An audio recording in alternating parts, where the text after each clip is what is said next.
Hello there, you are listening to The Screen Queen, where you'll be finding your favorite movie or your favorite television show and learning something new. You'll just have to listen to find out. Here is your host, Samantha Parrish. Hello there, and welcome back to the show. As always, my name is Samantha Parrish, and you are listening to your main media queen, The Screen Queen. So, I've really missed doing trailer time after the past couple of months dealing with some of the events on here and some of my personal events. The show really got shouldered. And I have to admit, there weren't a lot of trailers I was looking forward to. When I've been looking for a lot of movies, there's been some put into post-production, so I'm sitting there like, well, shit! And lately, with the way that we've been having more duds in 2024 before 2024 is even over, it's like, crap, what do we look forward to in 2025 as the hard part? Well, I think I have a film to look forward to that I found at 5:30 this morning. So, when I got the trailer for my advertisement, and sometimes you get a good one, and sometimes you get a bad one, but this one showed up with Rami Malek, and I'm like, Rami Malek? Tell me more. So Rami Malek plays a CIA cryptographer, and his wife, who also worked for the CIA, was killed in action. And the agency is like, we didn't see anything. You know how most agencies are. They're like, oh, don't have any HR for this. We're just going to sweep this under the rug. So your character, Charles, played by Rami Malek, is out for vengeance. I mean, he doesn't care how he's gonna do it, he's gonna do it. But it's also been brought to his attention that he does not really have the kind of Rambo skills to pull this off. He's not exactly getting, like, muscly anytime soon, but it's understanding that he wants vengeance now.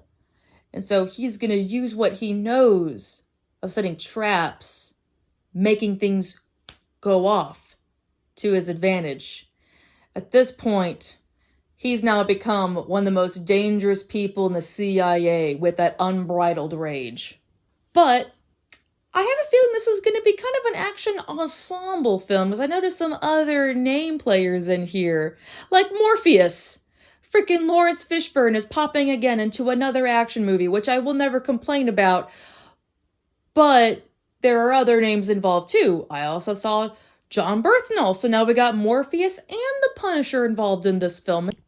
Sometimes there can be an issue with having too many popular names in an action film, because then it just feels like the names are overwriting the story that is being presented. It's like it can be too distracting.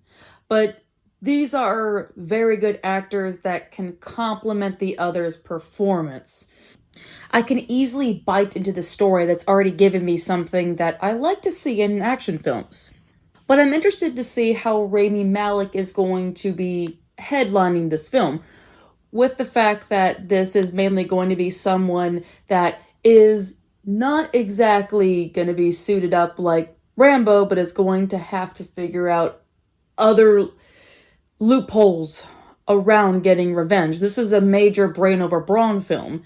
And knowing Rami Malek and other powerful performances, specifically Mr. Robot, like, it's a believable trait for this character to see. And I'm all for a film that's willing to do the brain over brawn if it's done right, because this has been done before.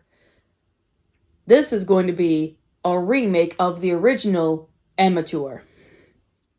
When I scrolled down to see if there's any other news about this film, it said remake of The Amateur from 1981, when Charles was first played by John Savage. But I also had to do some digging to see if this director who's doing the remake of The Amateur has, had some success. Like, sometimes you see a director's name, it can be happy, but if you've never heard of them, it's like, okay, is that good or bad? And, well, it's interesting who is going to be pushing this remake. The director is James Hawes. I'm sorry if I mispronounced his name. And he's done things. He's not like a major production guy, but he's been a part of major productions. He has been a part of Black Mirror for a couple of seasons. He has also had a part to play with the Alienist series, so he's been in things. He's also had a huge hand into the series Penny Dreadful, so this guy's been in some very good artsy things and very professional, like, made stories. So I'm like, all right, so you know your way around the ladder, man.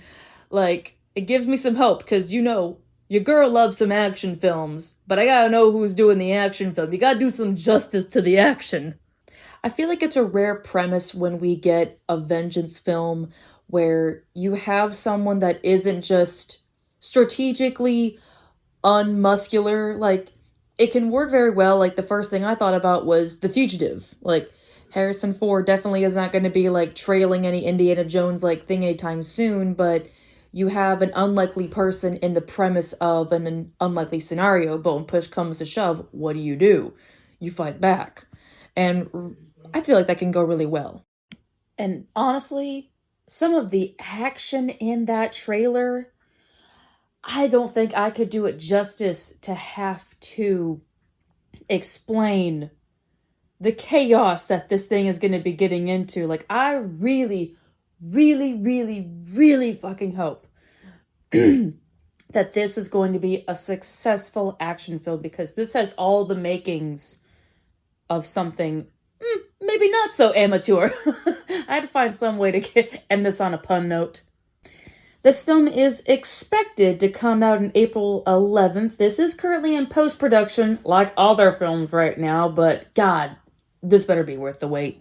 But until then, thank you so much for listening to this episode of Trailer Time. If you want to catch up with me in between uploads, you can find me on my Instagram at the Queen of the Screen, and I also highly encourage my audience to send me some trailers. I don't care what they are.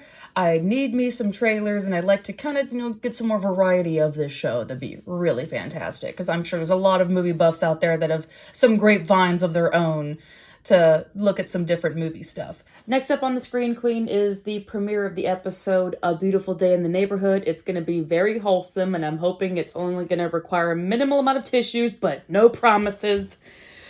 Thank you again for tuning in. This is your Screen Queen, signing off. Bye-bye!